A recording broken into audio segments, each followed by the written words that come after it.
시편 54편 1절에서 7절까지 우리 같이 합독하시겠습니다. 시작. 오 하나님이여, 주의 이름으로 나를 구원하시고 주의 힘으로 나를 판단하소서. 오 하나님이여, 들으시고 내 입의 말에 귀를 기울이소서. 타국인들이 나를 대항해서 일어나며 압제자들이 내 혼을 찾나이다. 그들은 하나님을 자기 앞에 두지 아니하였나이다. 셀라. 보라, 하나님은 나를 돕는 분이시라. 주께서 내 혼을 붙들어 주신 자들과 함께 하시는도다. 그가 나의 원수들에게 악으로 갚으시리라. 주의 진리로 그들을 단절하소서. 내가 자원하여 주께 희생제를 드리오리다. 오 주여, 내가 주의 이름을 찬양하리니 이는 주의 이름이 선하심이니이다. 그는 모든 고난에서 나를 구해내시고 내 눈이 내 원수들 위에 임하는 그 열망을 보았도다. 아멘.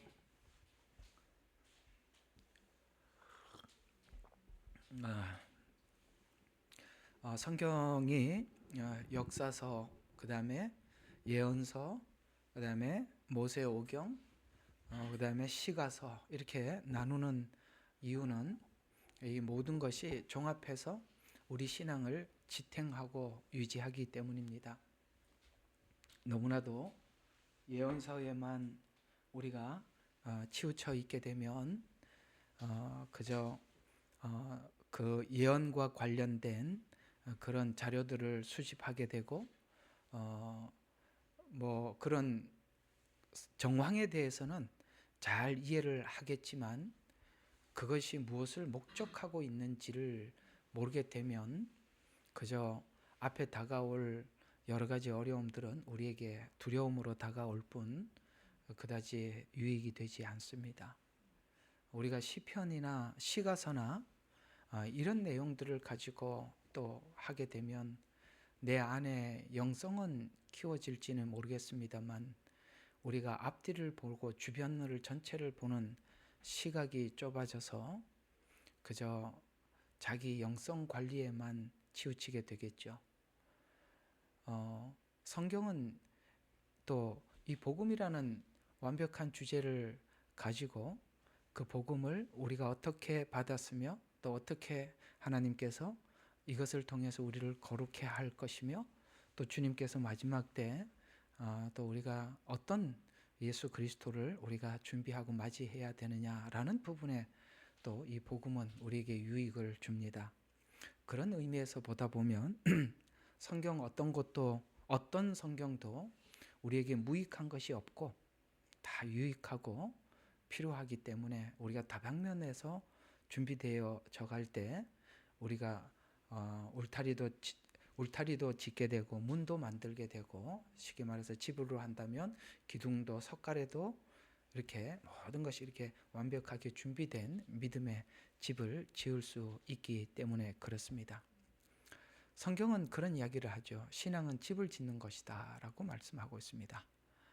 그렇습니다. 집을 짓는 것과 같이 어떤 성경은 기둥과 같은 역할을 하고 어떤 성경은 문과 같은 역할을 하고 어떤 성경은 지붕과 같은 역할을 합니다.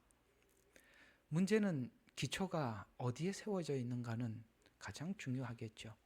사람들은 나름 집을 짓습니다만 그러나 그 기초가 무엇이냐에 따라서 달라지는데 기초는 정확하게 예수 그리스도라는 한 반석 그 외에 다른 것들이 들어오게 될 때 우리는 신앙이 무너지게 된다는 것을 성경은 말씀하고 있습니다.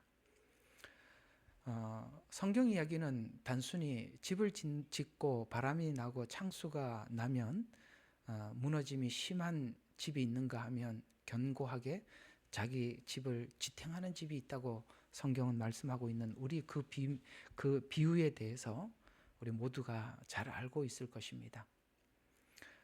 이것은 우리가 일상생활을 살아가면서 당하는 시험도 거기에 해당하지만 근본적으로는 마지막 7년 환란 때 엄청난 환란이 다가오게 될 것입니다. 그때 평상시에 어떤 기초 위에 말씀을 세워놓고 믿음의 방향을 잡아놨느냐에 따라서 사실은 승패가 결정이 나기 때문에 그렇죠. 그런 차원에서 보게 되면 오늘 우리가 지금 하고 있는 이런 시편들도 우리에게 잔잔하게 우리 속을 다져주는, 도로에 가보면 도로를 깔 때, 도로를 이렇게 공사를 할 때 보면 이렇게 도저가 와서 산을 이렇게 높은 곳과 낮은 곳을 이렇게 평지를 쭉 밀어서 평평하게 만들죠. 그리고 거기에 따라서 이제 뭐 모래를 넣고 자갈을 넣고 어떤 순서가 있습니다. 토목에. 근데 거기에 꼭 필연적으로 해야 될 일이 하나 있습니다. 여기는 로다라고 혹시 아십니까? 그 쇳덩어리 크게 두 개 돼 있는 그걸 보고 로더라고 부를 겁니다. 그거는 그냥 앞으로 갔다 뒤로 갔다 왔다 갔다 하기만 하지, 그 차 자체에서는 이렇게 진동이 있어요. 그게 탁 울리면서 그냥 쇠바퀴 두 개가 앞뒤로 굴러갈 뿐입니다. 그게 왜 그렇게 중요하냐면, 그 흙을 깔고 난 뒤에 로더가 반드시 지나가 줘야만이 집안이 다져져요. 그 작업을 하지 않으면 아무리 위에다가 아스팔트를 깔아도 얼마 지나지 않으면 꺼지게 되어 있습니다. 이런 차원에서 보면 이 시편은 마치 로드와 같은 역할을 하기 때문에, 우리가 지금까지 이것저것 들었던 복음들을 이 시편이라는 영성을 통해서 우리 속에 강하게 다져주지 않으면 분명히 환란이 오면 무너질 수밖에 없다는 것이죠. 그러니까 이런 차원에서 여러분에게 이 시편이 큰 도움이 되시기를 기대합니다. 그래서 오늘은 시편은 로더라 이렇게 하고 한번 롤라예요? 로더는 내가 또 어디서 배운 거지? 그래요. 하여튼 그래, 롤라. 맞아요. 하여튼 앞뒤 두 개.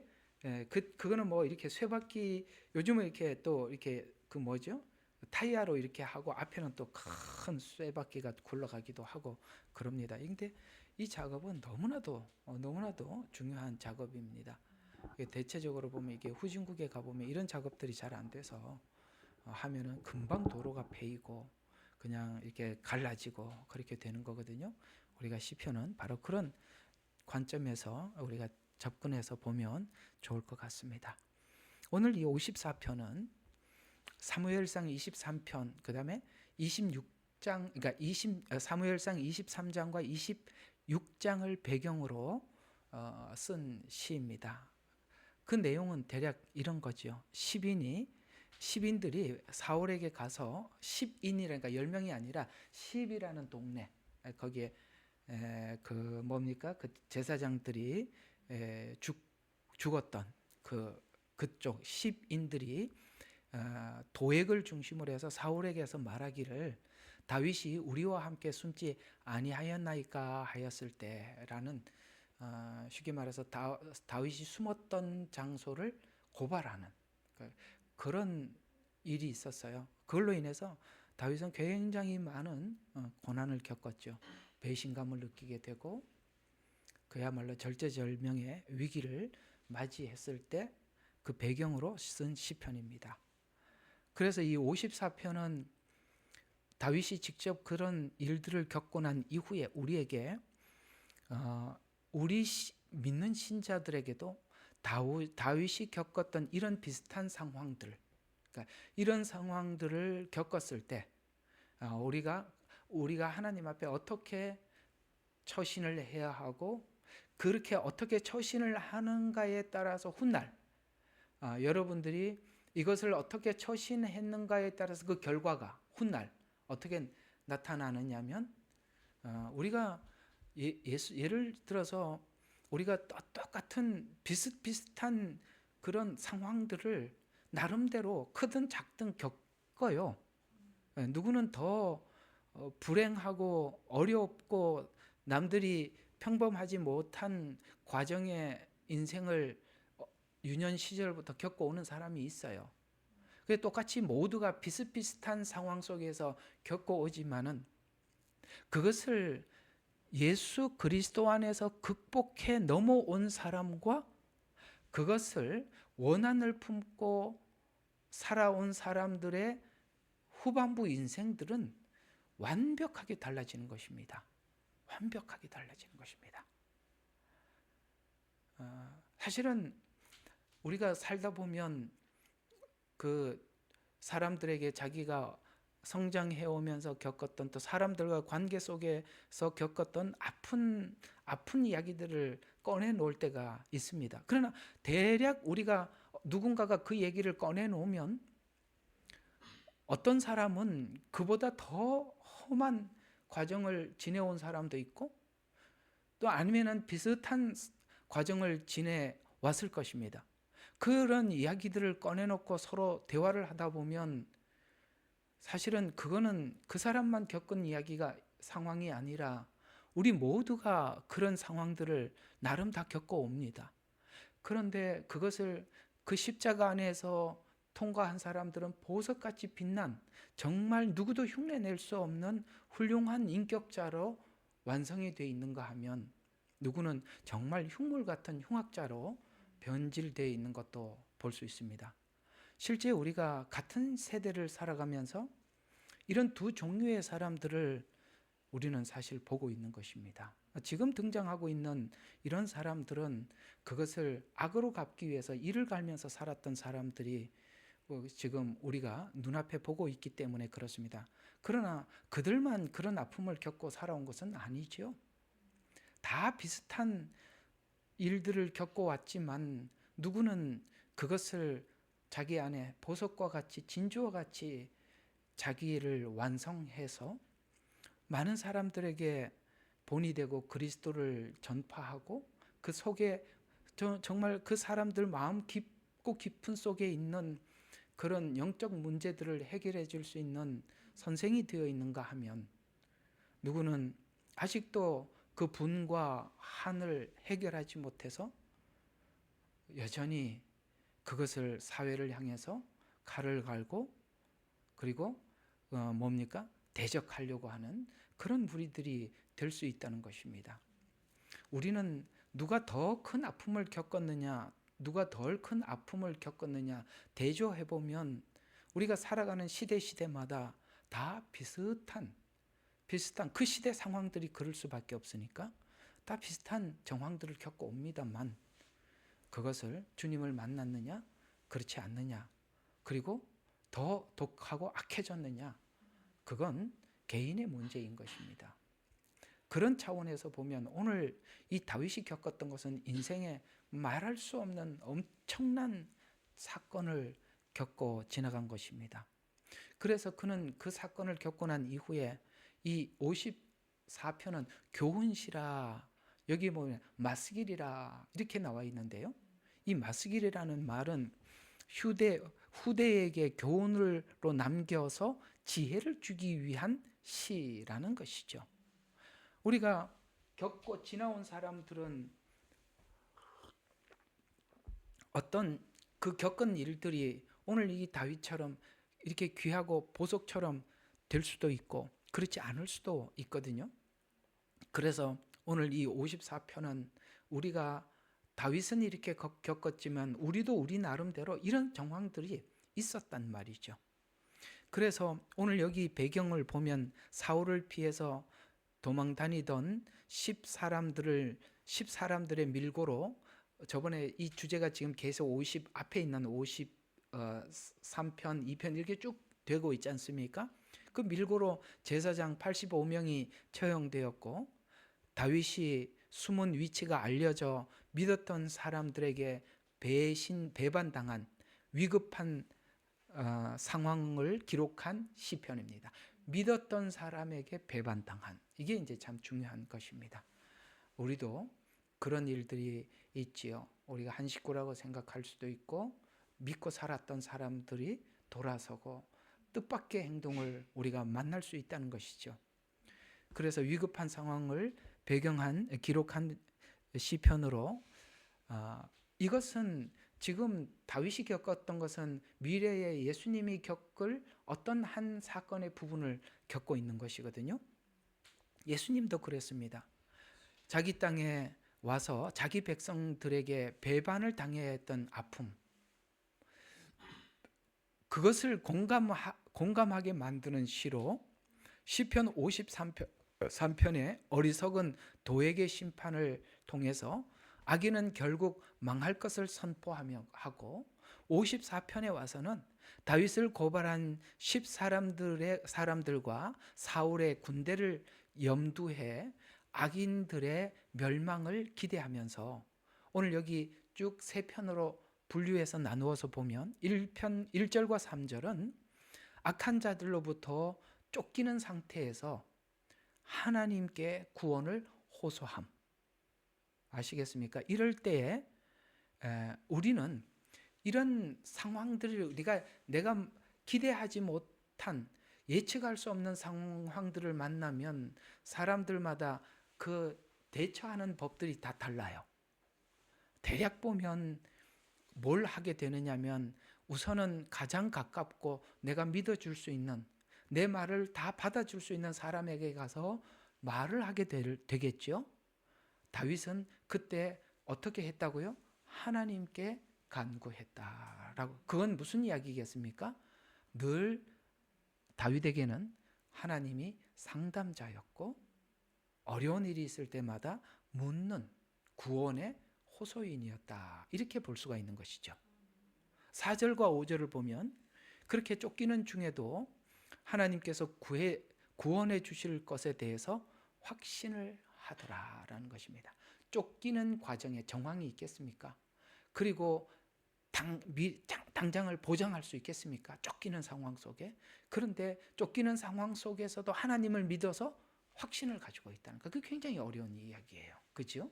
우리가 이렇게 되기는 하나님에 대한 깊고 깊이 있게 이해를 하고 믿지 못하면 그건 하나님은 잊어버리게 되는 것인데 그 하나님의 구원에 대해서 확신을 하고 있더라. 6절과 7절을 보면 구원을 확신한 자로서 이제 하나님 앞에 도리어 감사하더라는 거예요. 여러분, 우리가 이제 하나님 앞에 감사합니다. 기도도 하고 때로는 하나님께 감사의 예물도 드리는데 이 진짜 성경에서 말하는 감사는 되었으니까 감사하기보다는 대략적으로 보면 되기 전에 하나님께 확신하는 고백을 먼저 하더라고요. 그래서 이 진짜 진정한 감사는 뭐냐? 하나님께서 뭘 해주기 전에 하나님이 이러이러한 분이기 때문에 이렇게 될 줄로 믿습니다라고 미리 드리는 거거든요. 지금 쫓기는 중에 희생제를 드렸다는 것은 미리 감사했다는 것입니다. 그건 앞선 거죠. 하나님을 확신하는 내 고백이죠. 마음의 확신을 하고 있다가 하나님께서 해주고 난 뒤에 감사할 수도 있어요. 그러나 다윗은 이 확신을 하나님 앞에 표현한 겁니다. 이런 구도를 잘 기억해 주시면 좋겠습니다. 그래서 여러분들 이게 말씀이 여러분들에게 실제적으로 능력이 되려면 이런 그 지금 이 구조 있잖아요. 구원에 대해서 호소하고 그다음에 거기에 대해서 확신을 하고 거기에 대해서 감사하고 이것이 우리 틀 속에 신앙의 머릿속에 신앙의 틀 속에 이렇게 딱 박혀 있어야 돼요. 그러니까 실제 그런 상황이어서 다윗이 어떻게 했더라? 그렇구나. 그럴 때 하나님 앞에 나가서 기도했지. 그다음에 기도하고 하나님의 약속들을 살펴보면서 확신을 가졌지. 더 나가서 하나님께서 그렇게 이루실 줄로 믿고 감사했지. 우리가 이 단계까지만 간다면 정말 멋있는 그리스도인이 되어 있겠죠. 오늘 이 세 가지 구조를 잘 기억하셨다가 실제 여러분에게도 그런 일이 생기걸랑 여러분 오늘 이 54편처럼 한번 살아봤으면 하는 기대하는 마음을 갖습니다. 그래서 오늘 여기 세 군데 절수가 주제가 되는 내용이라고 볼 수가 있는데 1절 아까 주의 이름으로 구원해 주실 것이다. 그러니까 다윗이 이뻐서가 아니라 주의 이름으로. 그게 뭐죠? 하나님이 다윗을 세우셨잖아요. 하나님께서 다윗을 인도하고 계시잖아요. 그러니까 이게 어디에서 근거가 되는 거냐면 하나님이 나를 그러니까 구원해 주셨다. 그러니까 우리가 모든 하나님 앞에 이런 믿음의 근거가 뭐냐면 나를 택한 하나님, 나를 부르신 하나님, 과거에 세상 가운데 나를 건지신 하나님이 앞으로 미래에 될 모든 정황 속에서도 구원하실 하나님의 믿음이 그 앞에 있었던 그 하나님이 믿음의 근거가 되어서 미래에도 하나님께서 그렇게 인도하실 것에 대한 확신으로 다가오는 것입니다. 이런 차원에서 보면 우리가 성경에서 자꾸 잊지 말아야 될 부분을 강조하는 것은 뭐냐면, 지난날 우리가 어떠한 상태에서 하나님이 우리를 구원하셨는지를 그걸 기억해 주는 것이 앞으로 미래에 되어질 모든 믿음의 근원이 된다는 것이죠. 그래서 하나님께서는 항상 이스라엘 백성들에게 이야기하기를, 나는 너희들에게 애굽에서 종되었던 자리에서 구원한 여호와라 라고 그 다음에 그걸 딱 붙여놓고 다음 요구들을 해나간다는 거예요. 그러니까 앞에 이게 없으면 뒤에 거는 아무리 해도 허수아비가 된다는 것이죠. 우리는 변질되는 근본이 뭐냐면, 지난날 하나님께서 우리를 구원하셨던 그 구원에 대해서 잊어버리게 될 때 우리는 배은망덕해져 가는 것입니다. 우리는 정말 이상한 사람이 되어갈 수밖에 없다는 것입니다.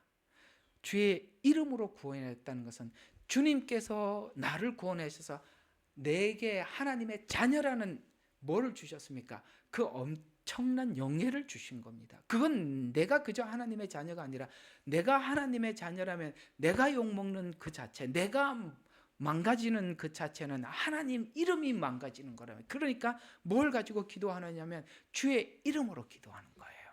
왜요? 제가 그랬죠. 이스라엘은 아버지의 지위와 아들의 지위가 동등하다고요. 그러니까 내가 욕을 먹고 내가 망가지는 것은 하나님이 망가지는 것과 같다는 거예요. 그러니까 주의 이름으로. 그러니까 다윗이 그랬죠. 나는 만군의 여호와의 이름으로 나가노라 하고 골리앗을 죽여버렸습니다. 그렇죠? 우리는 주의 이름이 있다는 걸 아셔야 돼요. 여러분들에게는 주의 이름이라는 영예가 내 생애 속에 있음에 대해서 자신감을 가지고 어디를 가더라도 뭐 돈이 있든 없든 지금 우리가 좀 어떻든 간에 항상 우리는 그런 자부심을 잃지 말아야 돼요. 내가 이래도 하나님의 자녀다. 내 안에는 하나님의 영예가 있다. 이걸 잊어서는 안 된다. 그걸 가지고 하나님 앞에 1절에 기도하더라. 5절에 보면 원수는 주의 이름인 공의의 심판을 받을. 주의 이름은 뭡니까? 하나님은 공의와 사랑의 하나님인데 하나님의 공의는 필연적으로 주의 이름으로 심판을 하실 것이다. 7절은 이 일을 집행하실 하나님을 찬양하여 뭐 했다고요? 아까 희생제를 드린 것. 이렇게 구조가 되어 있습니다. 이런 믿음을 하나님께서는 결국 우리 모두가 갖기를 원하시는 것입니다. 자, 그래서 우리가 인생을 살면서 배신과 혹은 위기의 순간에서도 하나님의 이름을 부르면 하나님은 구원하시고 원수를 심판하신다는 교훈으로 예수님의 고난과 영광을 미리 보여주는 말씀으로 고난 중에 하나님을 의지하며 그 다음에 구원을 확신하며 감사로 살아가라는 말씀인데요. 우리가 한 절 한 절 살펴보면 이렇게 이야기가 시작됩니다. 자, 1절을 보게 되면 악인들에게 쫓기면서 하나님만 바라보면서 구원을 호소하는데, 다윗은 어려운 일을 맞이할 때마다 하나님께 자신의 문제를 가져왔다는 것에서 참 우리에게 교훈이 되는 것입니다. 어려운 일이 생기면 우리는 가장 먼저 신뢰하고 믿을 만한 사람에게 우리 문제를 나누고 해결하려고 하겠죠. 그래서 다윗은 언제나 그 대상이 하나님이었다라고 1절에서 우리에게 밝혀주고 있습니다. 이것은 신앙생활에서 우리 신앙과 나를 지키는데 이 지점이 굉장히 중요한 지점이라는 사실을 알아야 하는 것입니다. 이 본시편과 같은 이런, 왜 하나님이 우리의 상담자가 되고 하나님께 고해야 되는가라는 것을 성경은 우리에게 중요한 교훈을 주는 한 말씀이 있는데요. 그게 에레미야서 17장 5절과 6절에 보면 오늘 놀라운 해답을 우리에게 주고 있습니다. 주가 이같이 말하노라. 주님이 말씀하신대요. 사람을 신뢰하는 사람과 육신을 그 무기로 삼는 사람과 그의 마음이 주로부터 떠난 사람은 저주를 받으리라. 세 종류의 사람이 늘 저주를 받는답니다. 그거 좀 더 살펴볼게요. 그러면 그는 그렇게 하면 그 사람은 마치 뭐와 같으냐면 사막의 히스나무와 같다. 이게 킹제임스 성경에 이렇게 나와 있는데 이게 떨기나무예요. 여러분, 떨기나무는 불에 금방 붙어버리고 정말 그 사막에서도 가장 가치 없는 나무로 그렇게 여겨지는 나무들입니다. 그래서 떨기나무가 되어 좋은 일이 오는 때를 보지 못하고, 중요한 건 이렇게 사람을 의지하거나 자기 방법을 동원하는 사람은 하나님께서 뭔가 기회를 주는 걸 보지 못한다는 거예요. 무섭죠? 네, 맞아요. 전 이렇게 인생을 살면서 목회를 하면서 많은 사람들을 보고 있는데요. 정말 하나님을 의지하면서 하나님만 바라보는 사람들은 하나님이 준 기회를 볼 줄 알아요. 얘기를 해주면 하나님이 지금 이 기회를 줬다라고 얘기하는 것을 들을 줄 알아요. 근데 늘 사람의 방법으로 뭘 하는 사람은 하나님이 이런 기회를 줬다 그래도 알아듣지를 못해요. 그건 늘 하나님과 동행하는 사람들이 들을 수 있는 겁니다. 그래서 뭐라고 이야기한다고요? 좋은 일이 오는 때를 보지 못한다라는 말은 하나님의 간섭과 손길을 누리거나 보지 못한다는 거예요. 그러니까 자기 생각이 앞서거나 자기 의가 앞서거나 자기 열정이 앞선 사람들은요, 하나님께서 주시는 기회들을 자꾸 놓쳐요. 왜냐하면 항상 앞서가거든요. 그러니까 우리가 사람들이 하나님과 함께 살아간다고 하면서 세 종류의 사람들을 보게 돼요. 항상 하나님보다 마음이 앞서가는 사람이 있어요. 항상 빨라. 그러니까 하나님이 항상 뒤에서 불러. 가지 말라고. 이러는 경우가 있는가 하면 어떤 사람은 항상 저 뒤에 쳐졌어. 쳐져가지고 오라 그러면은 겨우 한 발씩 겨우겨우 오는 사람이 있는가 하면 가장 현명한 사람이 오늘 다윗과 같이 주님과 동행하는 사람이에요. 주님과 동행을 하면 그 기회를 포착할 수 있어요. 앞서가지 마십시오. 그리고 너무나도 뒤쳐 있지도 마십시오. 가장 가까이 있을 때 하나님의 시간을 볼 수 있는 것입니다. 그리고 하나님이 주신 기회도 포착할 수 있는 것입니다. 그래서 좋은 일이 오는 때를 보지 못해서 광야의 소금 땅과 사람이 살지 않는 바싹 마른 곳에 거하리라. 이건 뭡니까? 늘 버려진다는 겁니다. 소금 땅에 누가 살아요? 그렇죠? 말라진 곳에 누가 거하겠습니까? 거기 물이 없는데요. 그래서 우리가 이렇게 하는 사람은 저주받은 사람이라는 거. 아까 앞에 하나는 뭐라고요? 사람을 신뢰하는 사람. 사람을 신뢰하는 사람. 그러다 보니까 항상 뭐라고 그러냐, 정부에서 어떻게 하나. 요즘 그런 일들이 있으니까 우리가 같이 빨리빨리 이걸 좀 적용 한번 해봅시다. 아마 정권이 저렇게 하면 어떠나. 저 사람도 나한테 뭘 해주지 않나. 이렇게 자꾸 뭔가를 이런 걸 제도나 사람이 하는 어떤 정치나 자꾸 그런 주변의 사람에 대해서 너무 의식하게 된다는 말이죠. 또 하나는 육신을 그 무기로 삼는다라는 말은 자기 능력과 수단과 힘을 능력으로 삼는다는 거고요.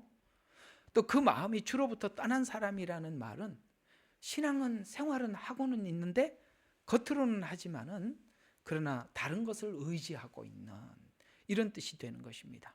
여러분, 이 사람은 성경은 정확하게 우리에게 말하고 있습니다. 이들은 저주받은 사람이다. 이렇게 말씀하고 있습니다. 참 불쌍하지요? 그렇습니다.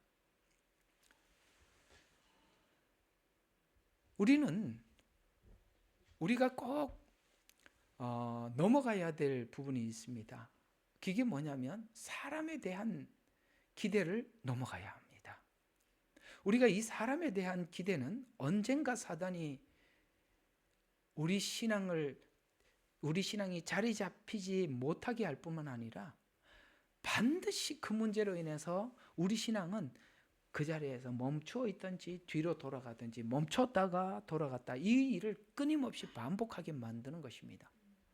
여러분, 우리가 예수님, 오늘 이 다윗이 겪었던 사람이 고발을 해서 다윗이 어디 숨었다고 가르쳐 준 거 아니에요. 지금까지 그렇게 하나님께서도 숨겨주셨고 그렇게 숨어서 살았었잖아요.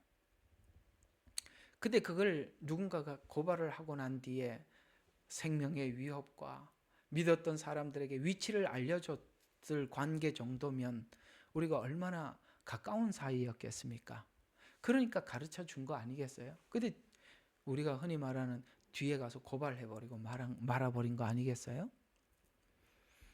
근데 다윗은 믿었다고 생각했던 사람들로부터 이런 일을 당했지만 사실 예수님 생애는 이것보다 훨씬 더 기가 막힌 인생을 사셨습니다. 그게 뭐냐면 예수님과 함께 동행했던 제자들. 여러분, 그 제자들이 예수님을 따라다니면서 그 마음에 어떤 마음을 가지고 따라다니는 줄 왜 예수님이 몰랐겠습니까? 어떤 시간이 되자 그들의 마음을 들추어낸 적이 있었죠. 당신의 나라가 임하거든 하나는 좌편에 하나는 우편에.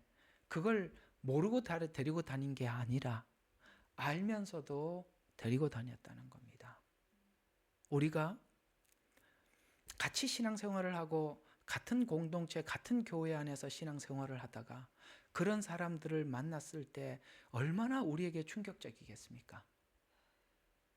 그런데 예수님은 알고도 함께 갔다는 거예요.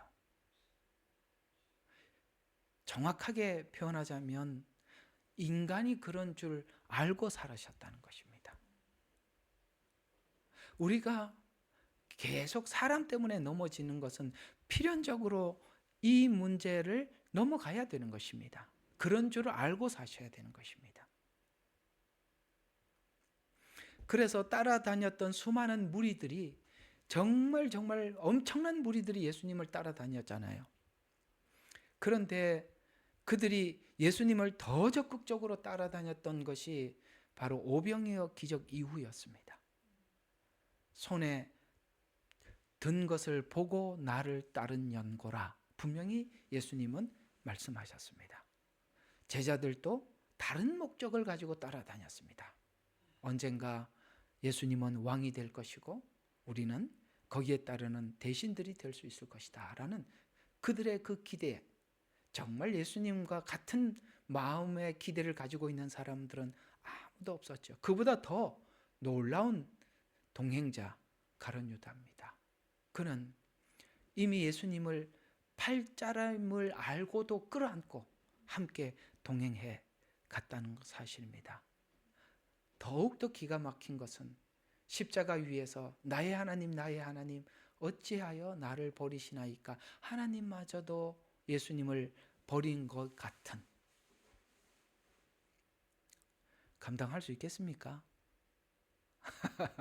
감당할 수 있겠습니까? 믿음은 하나님의 약속된 말씀을 믿는다는 것은 모든 것을 초월해서 그 말씀만 탁 붙잡고 있는 겁니다.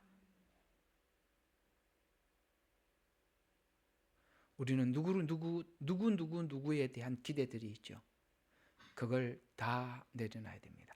그걸 기대를 걸면 오늘 10사람들처럼 이런 아픔을 겪게 되는 것입니다. 미련한 사람이다.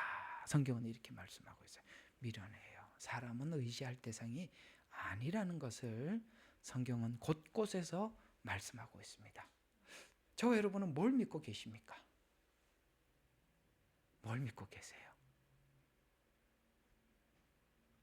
그냥 딱 성경 그대로 우리는 이걸 믿어야 됩니다. 성경은 뭐라고 말씀하시냐? 천지는 없어지겠으나 내 말의 1.1획도 떨어지지 않고 다 이루리라. 그것만 믿는 겁니다. 말씀만 믿는 거예요. 이런 상황에서 우리가 다윗이 기억했던 것은 뭐냐면은 오 나의 하나님이지요. 이게 뭐지요? 바로 성경에서 말씀하고 있는 엘로힘이라는 뜻입니다. 엘로힘은 뭘까요? 창조. 창조는 뭡니까? 없는 걸 만들어내는 거죠. 하나님은 창조의 하나님이에요. 어떤 상황을 바꾸는 정도가 아니라 전혀 생각하지, 꿈도 꾸지 못했던 어떤 일들을 만들어 가고 있다는 것입니다. 지금 우리나라가 이렇게 되어가고 있어요. 우리는 그 답답한 현실을 보면 기가 막히는데 하나님은 뭔가를 새로운 창조를 하고 있다는 거예요. 뭔가를 작업을 하고 계시는 거예요. 나중에는 아하 하고 알 날이 오겠지만 하나님은 그걸 미리 꺼내놓지 않는 이유는 우리가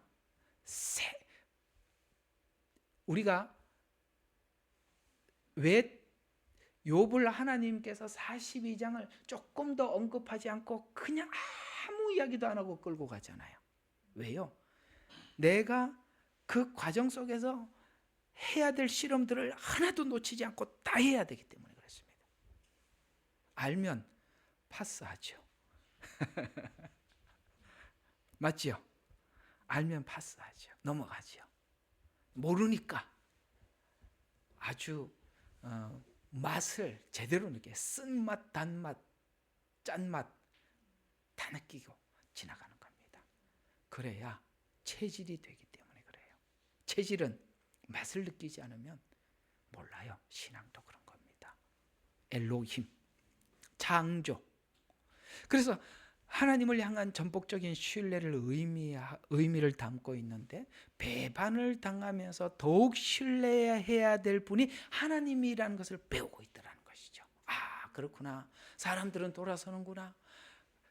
변함없는 분이 오직 한 분밖에 없구나. 하나님이시구나. 그리고 하나님에 대한 어떤 부분을 배워갈까요? 사람은 배반을 합니다. 그래서 인간의 악한 성품을 만나게 되지만 하나님은 여전히 변함없이 나와 함께 하셔서 하나님의 성품의 그 선하심을 만나게 되는 겁니다. 그래서 다윗은 이런 이야기를 하죠. 너희가 하나님의 선하심을 맛보아 알지어다. 맛을 보라. 맛을 봐야 맛이 확실하게 아는 거죠. 그래서 이 성품 중에 하나님의 다윗은 어떤 걸 맛을 진하게 보느냐면 선하심을 진하게 맛을 보게 되고 악한 자들에게는 하나님의 공의를 진하게 맛을 보는 겁니다. 우리는 그 다음 생각을 잘 못하지요. 아, 나는 하나님을 믿고 의지해서 선하심을 맛보았고 저놈은 잘못해서 하나님 앞에 심판을 맛보아서 하나님이 심판을 맛보는 걸로 버리는 게 아니라 심판을 맛보아서 돌아오게 하는 겁니다. 이게 이방의 심판의 목적이에요. 누구는 얻어맞아 돌아오고 누구는 믿음을 지켜서 선하심을 맛보아서 함께하고. 근데 이게 딱 보면은 제가 성도들이 두 갈래가 확실하게 달라요. 누구는 두들겨 맞고 배우고 두들겨 맞고 배우고. 그게 성품이 그러니까 어쩔 수가 없나 봐. 에? 다 맞고 다 겪고 배우는 사람이 있고 누구는 하나님 앞에 자기 믿음을 지키고 신앙을 지켜서 하나님이 이렇게 선하신 분이구나 라고 배우는 분이 있어요. 성경에 보면 잠언서에 이런 말씀이 있어요. 미련한 사람들에게 이렇게 말씀하고 있어요. 그 노인들의 백발 노인들의 말을 경청하고 그의 말을 버리지 말라라고 합니다. 왜요? 그들은 많은 경험을 했거든요. 그들은 경험한 걸 가지고 교훈을 남기거든요. 미련한 젊은이들은 요즘 그거 보고 뭐라고 그러더라? 노인들이 이야기하는 걸 보고 무슨 소리라 그러지? 그 뭐라고 그러지? 저게 틀딱들 뭐라고 그러나? 하여튼 그렇게 이야기를 하는 것 같던데 뭐라 그래요 그거? 모르는구나. 예, 꼰대. 맞아. 틀딱이 아니고 꼰대라가. 맞아. 아이고, 설교를 같이 해야 된다고. 하여튼 들은 적은 있는데 기억이 안 나네. 예, 그렇지. 꼰대들의 이야기라. 꼰대들의 이야기에 가치가 있는데 그걸 안 들으려고 그러죠. 그게 미련하다는 거죠. 물론 말도 안 되는 소리들 같이 보여요. 그러나 그 안에 뭔가 지혜가 있단 말이에요. 삶의 지혜가 있단 말이에요. 미련한 사람들은 오늘 여기 보면은 하나님은 두 가지 성품을 가지고 있다고 했어요. 하나님은 악한 자들을 심판하는 공의적인 성품이 있는가 하면 하나님은 하나님을 구하고 찾는 자들에게 선을 베푸시는 성품이 있는데 누구는 이쪽을 맛을 보고 누구는 이쪽을 계속 맛을 보는데 그거는 자기 성품이 그래서 그러는 거예요. 어쩔 수 없어요. 그래도 맞고 돌아오면 감사하죠. 그래서 하나님은 맞아야 되는 놈은 패고 그죠? 말로 되는 사람은 말을 하고 그러는 겁니다. 네. 그러니 여기 있는 여기 많은 우리 성도님들 중에서도 우리 모두에게 아픔을 주는 사람들에 대해서 저 사람은 맞아야 돌아오는갑다 하고 축복하십시오. 사람인데 시험 들지 말고 알았죠? 사람들의 성품이 그래서 그래요. 그래도 하나님이 그걸 그래도 두들겨 패서 데리고 오니 감사한 일이지 않습니까? 자, 그래서 엘로힘은 하나님의 성품을 만나게 되는데 의로움과 선하심 두 성품을 포함하고 있듯이 하나님의 판정 아시겠어요? 하나님이 그 판정을 해주시잖아요. 악한 자들에게 심판이라는 판정을 해주시잖아요. 이 판정으로 선하심으로 의를 구별해 주시고 심판으로 악한 자를 드러내 주시듯이 이것이 바로 하나님의 힘이라고 오늘 고백하고 있어요. 하나님의 힘이다. 이게 힘이 뭐예요? 선하심과 공의 이게 하나님의 힘인데 그걸로 하나님 판단해 주십시오라고 기도하는 거예요. 하나님 아시겠어요? 그걸 내가 아무리 너 악하다고 사람이 말을 해도 못 알아들어요. 하나님의 방법으로 악을 그가 시인하게 그러니까 내가 내 안에 있는 죄와 악을 스스로 시인하도록 하나님께서 이끌어서 그가 시인하지 않으면 우리가 말로 하면 안 듣는다 이 말이에요. 답답한 일이지만 어쩔 수 없어요. 그렇게 고래심지가 있어요. 고래심줄 고래심줄들이 있어요. 그래서 사울과 비교할 수 없는 하나님의 힘을 의지하여 간구하고 있는 사울은 어떤 힘이 있죠? 군사를 데리고 다윗을 따라다니는 쫓아다니는 이런 힘 사울과 비교할 수 없는 하나님의 힘을 의지하여 간구하고 있는데 이런 상황에 성도가 생각할 수 있는 것은 배반을 통해서 배운 것이 하나님 도가 아니라 도에서만으로 넘어가는 거죠. 더욱 의지할 대상임과 힘의 한계를 느끼면서 사울의 힘을 능가하는 하나님의 힘을 의지하도록 인도해 주신다. 우리는 지금 되어져 가고 있는 우리 한국의 모든 상황이 오늘 시편 54편의 다윗과 같이 이렇게 바라봐야 하는 것입니다. 세상에 보이는 이 강력한 힘보다 더 강력한 하나님의 힘을 엘로힘이라는 그 창조의 힘을 우리는 하나님 앞에 구하지 않으면 우리는 당장 요즘도 강화문 잘 모이는지 모르겠습니다만 강화문으로 가야죠. 강화문 가지 말고 골방으로 가시라고. 그래서 다윗은 바로 이런 삶을 통해서 하나님을 배워 나갔던 것입니다. 2절입니다.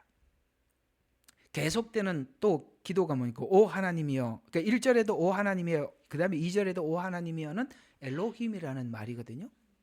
이 계속되는 엘로힘 곧 하나님이여라는 말은 사울의 위협에 직접 대항하지 않고 계속 하나님을 의지하여 기도드리고 의지한다는 분명한 방향을 세우고 간구하고 있다는 것입니다. 이해가 가요? 하나님이여라고 엘로힘이라고 한번 그렇게 한 것이 아니라 그 엘로힘의 하나님이 또 엘로힘으로 등장해서 그 뭐라고요? 하나님은 하나님의 능력으로 내 기도를 들어달라는 거예요.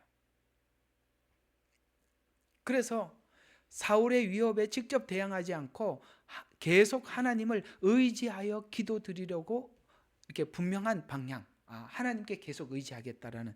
그래서 하나님이여 하고 내가 나가서 뭘 하는 게 아니라 하나님이여에서 두 번째 제스처도 뭐라고요? 또 하나님이여 이렇게 가는 거예요. 우리는 하나님이여 하고 기도하고 그다음에 뭐 하러 나갑니까? 우리가 직접 나가죠. 그런데 두 번째도 여전히 하나님이여 해서 두 번째 행동도 여전히 하나님을 의지하는. 그래서 내 기도를 들어주십시오 라고 하면서 자신의 말을 빠짐없이 들어달라는 표현으로 기도가 하나님께 의지하여 자신의 속사정, 여기서 말하는 속사정은 뭡니까? 내 입의 말에 귀를 기울이소서. 내 입의 말에 귀를 여러분, 이 무슨 하나님이 귀가 없어서 못 듣는 게 아니죠. 마음속으로 하는, 내가 내 마음속으로 입으로 뱉지 않는 기도조차도 듣고 계시는 하나님인데 하나님이 못 들을까 봐 내 입의 말을 들어달라고 이렇게 말하겠습니까? 이 어불성설이잖아요. 하나님의 전능하심과 생각을 해볼 때 하나님이 말을 해야 다 알아듣습니까? 이 말은 이런 표현이 있어요. 내가 입으로 다 뱉지 못하더라도 말에 어떤 그 기도에 질서가 없더라도 이해가 가요? 뭔 얘기인지? 그러나 내 마음속 깊은 곳에 뭐 어떤 표현은 다 못해도 내 마음을 알고, 이런 의미 아시죠? 그러니까 우리가 흔히 말하는 말을 다 해야 아냐? 이런 이야기처럼 하나님 내 마음 내 속 아시죠? 뭐 이렇게. 옛날에 누가 너무 기도할 줄 모르는 사람이 기도를 하라 했더니 하나님 제 속 다 아시잖아요. 누가 처음에 와서 교회에 와서 기도하는 사람들이 그 유창하게 기도할 줄 아는 사람이 누가 있습니까? 그저 아시지요 이러다가 막 1시간 내내 아시지요 다가 그 뭐 아시지요가 뭘, 딱 전라도에 거시기 하는 거하고 똑같은 거죠. 그렇잖아요. 그래도 하나님은 다 아신다니까요. 지금 입의 말이라는 것은 입을 뱉지 않아도 내 마음속 깊은 곳에 뭘 구하는지 아시지 않습니까? 라고 빠짐없이 들어달라는 그 말의 무게와 간절함을 받아주십시오. 이렇게 하나님 앞에 기도하고 있는 내용입니다. 3절을 보면 2절의 기도에 응답할 이유가 이렇게 다윗은 하나님 앞에 얘기를 하고 있는데요. 이방인이 나를 치기 때문입니다. 3절 보십시오. 여기 보면 타국인들이 나를 대항하여 일어나며 압제자들이 내 혼을 찾나이다. 그들은 하나님을 자기 앞에 두지 아니하였나이다. 셀라는 항상 멈춰서 생각하라 이런 말이라고 그랬죠. 그러면 한번 봐요. 이방인들이 나를 치기 때문입니다 라고 이야기하는 이 말은 10사람들은 사실은 이방인들이 아니에요. 그들은 유다 지파의 다윗의 친족들이었습니다. 그러니까 친족들이니까 가장 가까우니까 와서 그렇게 도움을 요청했던 것이거든요. 근데 오늘 다윗은 이상하게 그들을 뭐라고 해요? 타국인들이라고 그렇게 하나님 앞에, 타국인들이 나를 대항해서 일어났다 이렇게 하나님 앞에 기도하고 있습니다. 이게 무슨 뜻이죠? 이들은 하나님의 뜻을 거슬러서 이방인들보다 못한 자들이고 이들은 다윗의 생명을 악한 왕에게 넘긴 자들이라고 고백하고 있어요. 우리가 살다 보면 교회에서 받은 그 아픔과 상처들이 나름 있을 때가 있어요. 그때 우리가 어떤 생각을 하게 되느냐면 이건 세상 사람들보다 더 악하다 이런 생각을 하게 되거든요. 다윗이 딱 그런 얘기를 하고 있는 겁니다. 전에도 제가 설교 시간에 말했지만 세상 사람들은 좀 기분 나쁘고 그런 게 있으면 한번 그냥 한번 툭 치고 그냥 한잔하고 뒤돌아서서 야 털자 그럼 끝이에요.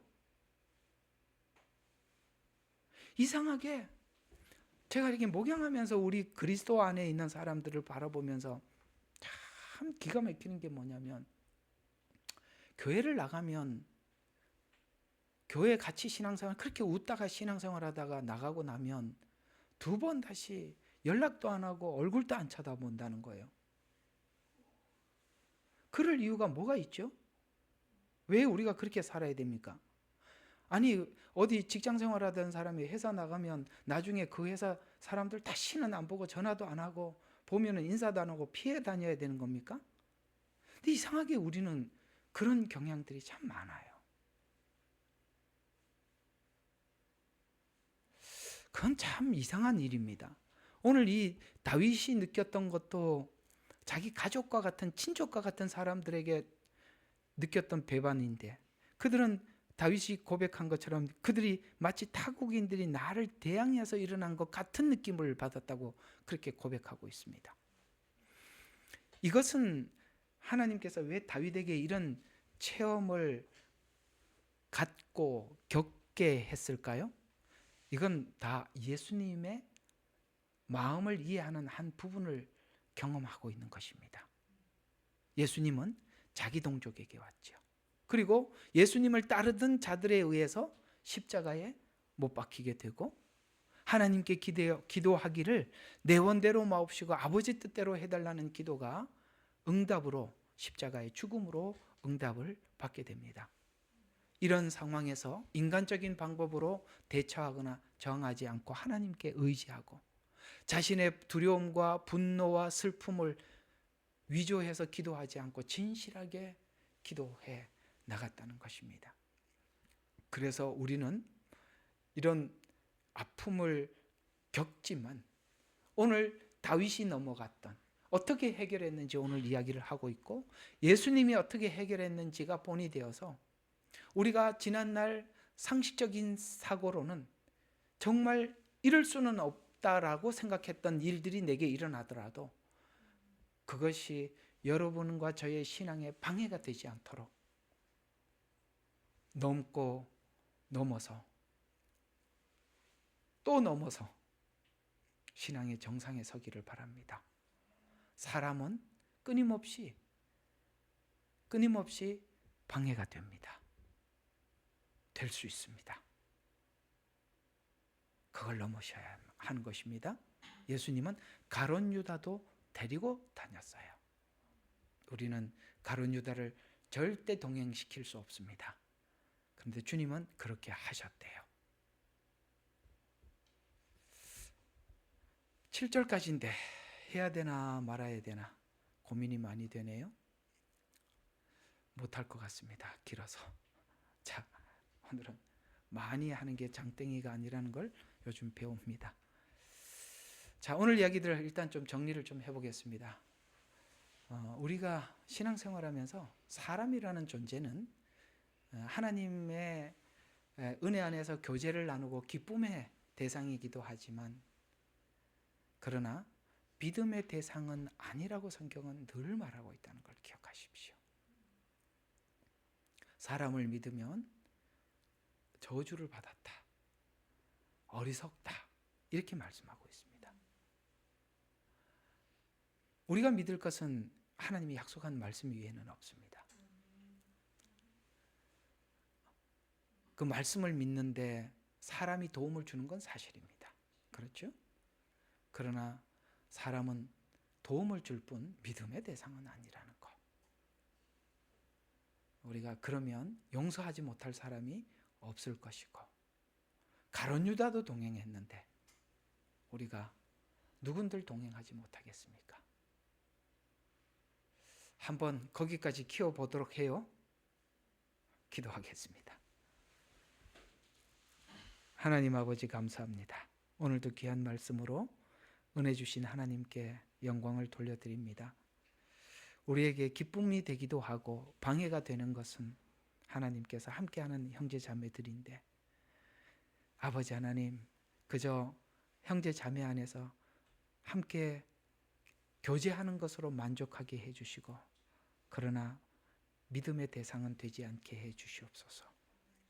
우리가 사람을 믿는다면 사단은 끊임없이 사람을 통해서 우리를 시험하게 될 것이고, 우리는 그 시험으로 넘어지게 될 것이기 때문입니다.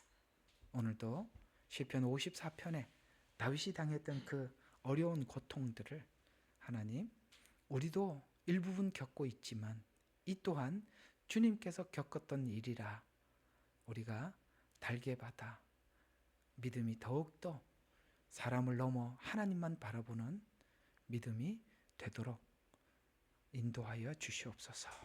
예수 그리스도의 이름으로 기도드렸습니다. 아멘. 자.